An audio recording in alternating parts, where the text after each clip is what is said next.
My name's Debbie Brady. I'm a transgender woman. I'm also a military veteran, Vietnam era veteran, and I became homeless in 2009 after I lost my job during the Bush recession. I'm not homeless now. Thanks to the VA, I have housing. I was homeless 6 years ago. I spent over a year on the streets here in Denver, and believe it or not, there were many more parks with public bathroom facilities 6 years ago than there are now.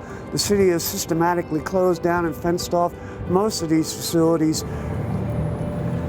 If you're homeless, especially if you're a woman, you have to find a place to use the facilities to perform your natural functions. And unfortunately, in the city of Denver, if you're homeless, there is no place to go.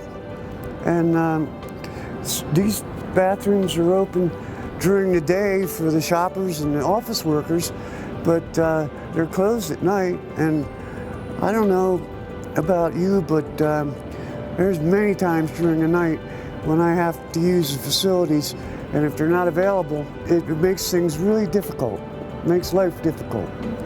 There is a mobile bathroom in the city, but it changes locations every 5 days, and you have to go online to denvergov.org or call 311 and wait on hold until somebody comes on the line and tells you where the bathroom is that day.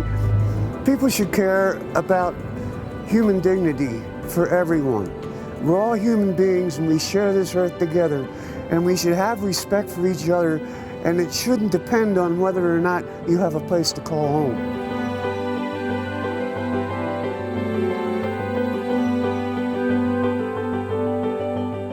If you're homeless, the Denver government insists that you be fed inside, out of sight, so nobody's walking past watching homeless people sitting there eating good, nutritious food.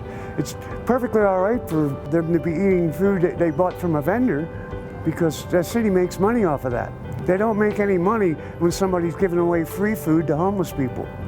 Food Not Bombs puts on a nice feed every Tuesday right here. They have problems. The police openly harass them. If there's more than 25 of them there, they're required to have a permit, and they have no access to city water while they're here feeding people, but they provide good nutritional food for homeless people every Tuesday afternoon here. I tell you one thing, you don't get healthy food in the shelters. You get a lot of pasta because it's cheap. The food is not healthy, but it is definitely fattening. I noticed I gained weight when I was in the shelters, and I wasn't eating as much as I would normally eat. The city encourages vendors to come into the park and sell their food to office workers and tourists or anyone who can afford it.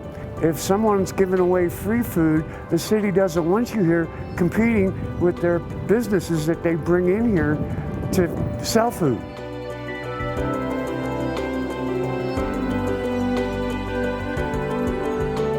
Human beings are required to sleep. It is a physical requirement, just like having to use the facilities is a physical requirement. You can't avoid it. And if you're forced to live in public, then you're forced to sleep in public. And the city has made that illegal. And that just drives me crazy. They've fenced off alleys. Any place where they see people surviving in public, they make it impossible as they can for that to continue. And then they force you out into the open so that they can constantly harass you when you're just trying to get some sleep. Well, as you can see, these benches are fairly comfortable to sit on for public benches, but apparently the city spent a lot of money with some engineering company to design them so that it's impossible to sleep on. I couldn't imagine trying to lay down on these things. You'd be very sore if you got much sleep at all when you woke up. People should care because homeless people are human beings. The only difference between them and housed people are that they have to survive in public. They don't have a door to lock. They have to survive in public.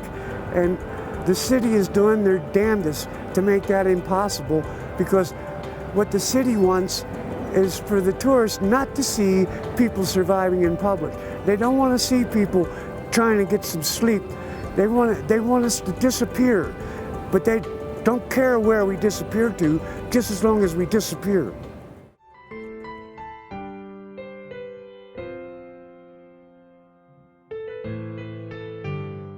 I'm here as a defendant in the case where the city, the government is prosecuting the three of us for surviving in public space.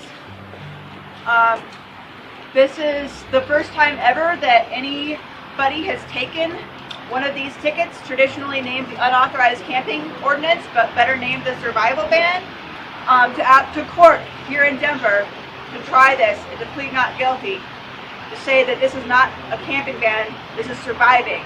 We are probably going to be in court here for a number of days, and we don't know what the outcome is going to be, but we know that whatever happens, this is a time for us to stand strong and refuse to let the government try to push us away, try to hide us, and try to tell us that we can't survive by using blankets, tarps, basic gear in weather like this, where there is no choice but to use that in order to survive. The mayor, shortly after that we were ticketed, made a directive to say that police could not take survival gear as evidence of camping, as they did to Jerry and Randy. This order that the mayor gave is only going until April. It's April now. Do you think that it's a good idea to sleep out in this weather without a tarp or without a sleeping bag? Do you think that it's a good idea for the mayor to now tell cops, okay, now it's fine, now that the weather is supposedly nice, now that it's April, now it's fine, to tell people that they can't survive, to tell people that they're going to take people's blankets literally from them?